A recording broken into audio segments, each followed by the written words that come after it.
it's phenomenal. I mean, for bureaucrats, they are really held in high esteem. I think what's different is they are regarded as the best. They take in very, very good people whose qualifications are such that they could make it to the top in the public or the private sector. And then they work in both. So they allow their public servants to work in the private sector at the same time, and they have spells out in the private sector. And they are generally regarded by society as definitely being the best. I think it's a real strength that they have that capacity to stand back and say, let's look at various scenarios of the future. What are the implications for government? I mean, there have been various attempts in the UK. We've done this at times, but it's been somewhat intermittent. And sometimes it's think tanks that do it. We've tried it inside government.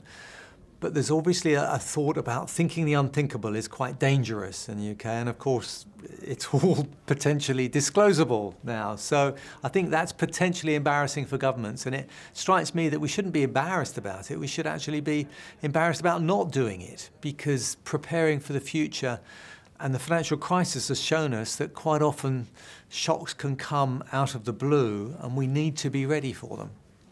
They really get that difference of ways of looking at problems, and I think that's something that every public sector is trying to achieve. I think Canada, Australia, UK have done quite well, but Singapore's been excellent. And I think that diversity gives you that ability to look at problems from a wide range of views, and we're beginning to realise that that it's the narrowness of interpretations. If you just look at things, say, through a financial lens, then you miss really important parts of things. So we do need that different sets of backgrounds, different sets of experiences that can allow us to look at and imagine very different futures. It makes us much more innovative as well.